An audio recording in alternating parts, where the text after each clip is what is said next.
Hai sahabat jamur semuanya, kembali lagi bersama saya Sulis Jamur. Oke, di video kali ini aku mau bahas tentang seputar backlog yang hijau. Nah, bagi kalian yang penasaran, simak terus videonya sampai selesai.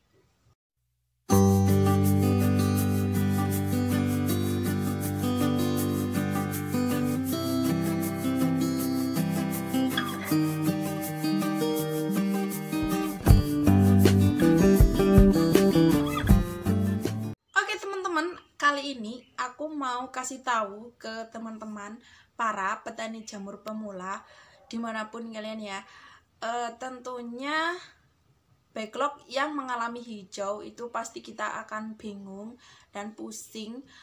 Di situ kalian pas lagi pemula, pas lagi awal-awal ngebuat backlog, nah itu kenapa sih bibitnya, kenapa sih backlog saya kok mengalami hijau, kenapa sih setiap aku ngebuat backlog kok warnanya hijau gini dan nggak tumbuh jamur. Nah, kalian nggak usah khawatir, kalian aku kasih tipsnya ya, aku kasih tahu supaya backlog kalian itu nggak mengalami hijau lagi. Nah, apakah backlog teman-teman itu hijau seperti ini? Nah, warnanya itu ada hijau-hijaunya kayak gini. Dan ada semua backlog warnanya kayak gini, satu setiman, satu kali penyetiman. Nah, atau misalkan satu penyeteman ada satu ataupun dua backlog yang seperti ini. Nah, kali ini aku mau bahas, jadi teman-teman itu nggak usah bingung lagi. Kali ini aku mau kasih tahu ya, pastinya teman-teman itu bakalan rugi besar, bakalan ngalamin kerugian yang amat besar karena udah ngebuat backlog dengan skala banyak, terus kemudian gagal semuanya. Nah, itu bikin kalian itu nggak semangat lagi untuk menjadi petani jamur tiram. Nah, menurut pengalaman saya pribadi, setelah saya sekian lama membuat jamur tiram, setelah sekian lama sekitar 2-3 tahunan aku berkecimpung di usaha jamur tiram ini. Jadi saya itu ya alhamdulillah ya sudah mengalami yang seperti ini, seperti itu, udah sering banget. Jadi biasanya, maaf ya langsung saja. Jadi biasanya backlog yang warnanya hijau itu disebabkan karena waktu teman-teman pengadukan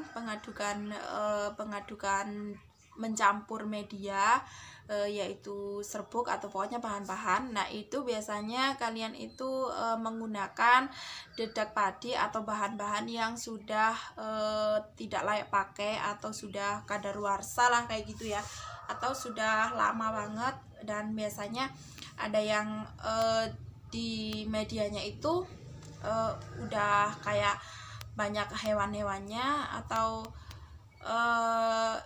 apa sih, serbuk yang kalian gunakan itu sudah, pokoknya sudah lama ya, sudah misalkan sudah mendekati busuk lah kayak gitu. Nah, itu juga bisa memicu backlog kalian itu berwarna hijau.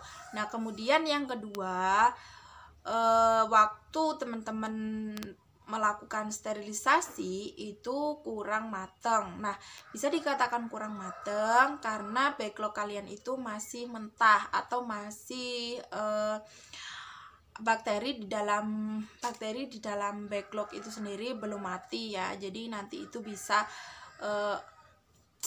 apa sih, jamur trichoderma ya kayak gitu ya.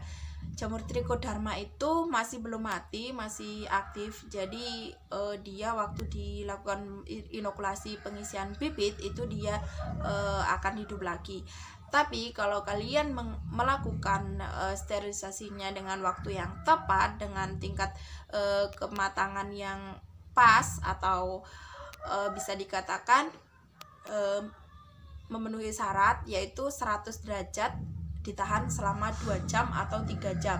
Nah, itu backlog kalian akan aman dan bagus seperti punya saya ini. Nah, kemudian mungkin faktor yang ketiga pemicu backlog kalian itu hijau itu dari bibit yang kalian inokulasi. Nah, itu bibit yang kalian buat itu terkontaminasi tapi kalian nggak tahu. Nah, itu juga bisa menjadi pemicu media backlog akan mengalami hijau. Karena apabila bibit yang kalian lakukan inokulasi itu misalkan jagungnya kurang matang atau pokoknya ada sesuatu, ada kendala di media bibit atau bibit kalian itu kurang bagus, nah itu juga bisa memicu backlog kalian berwarna hijau. Nah, kemudian ada kesalahan yang keempat, yaitu waktu kalian inokulasi. Nah, kalian melakukan inokulasi itu tempatnya kurang bersih atau tempatnya itu kurang steril. Nah, kalau tempat aku seperti ini aja ya, nggak bersih amat sih, cuma kebersihan alat-alat yang dipakai itu harus dijaga ya. Misalkan spatula ataupun tusuk yang kalian buat ataupun wadah yang kalian buat untuk tempat pokoknya yang terkena misalkan koran yang kalian buat, koran yang kalian pakai itu tempatnya itu juga harus bersih kayak gitu ya. Itu juga bisa berpengaruh terhadap media backlog kalian itu menjadi warnanya menjadi hijau.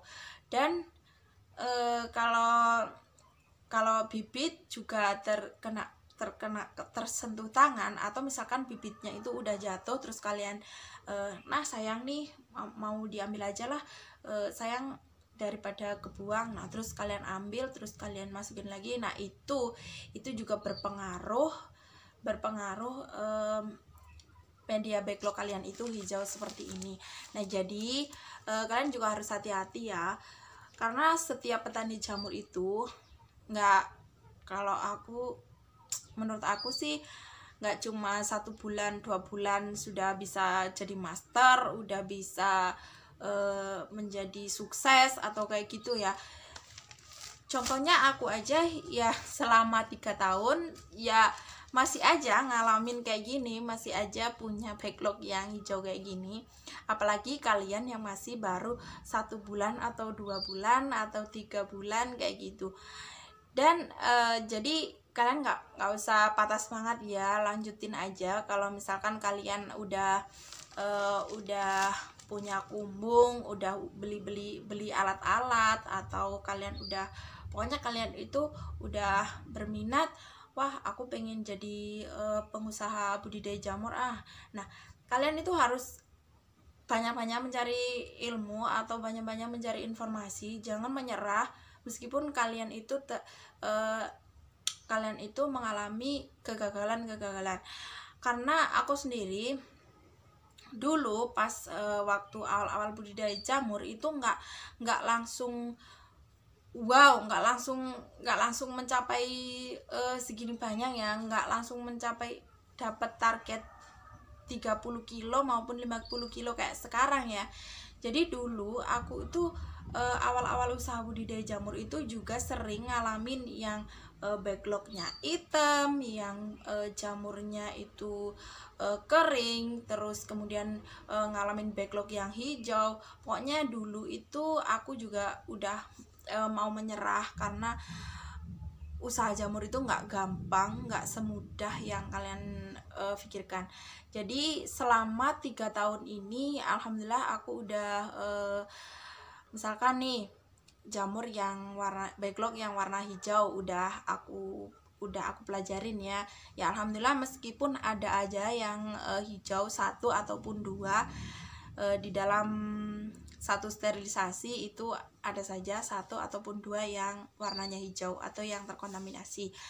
Dan alhamdulillah juga selama 3 tahun ini kayak misalkan kayak hama, kayak jamur yang kering atau yang basah itu udah mengerti ya. Jadi pokoknya alhamdulillah banget selama 3 tahun ini ya. Mungkin ini adalah rezeki saya dan mungkin ini jalan menuju kebahagiaan rumah tangga saya.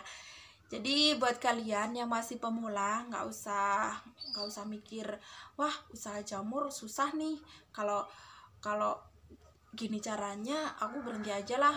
Jangan ya, jangan kayak gitu. Pokoknya jangan menyerah, terus aja. Kalau kalian ingin sukses, kalau kalian ingin mempunyai target berapa kilo per hari yang kalian inginkan, itu insya Allah kalau kalian berusaha berdoa juga, nah insya Allah nanti akan sukses. Nah, aku juga mau cerita ya, dulu itu saya punya backlognya itu cuman membuat 1 drum, dan itu per hari cuma panen 1 kilo atau 2 kilo kayak gitu. Terus setelah itu aku juga ingin nambah, dan sekarang alhamdulillah ya, kumbung saya itu juga sudah 4 kumbung, dan ini targetnya aku juga ingin sekali dalam hati mempunyai beberapa kumbung lagi, dan insya Allah target hasil panen jamur saya itu sekitar 2 kintalan ya.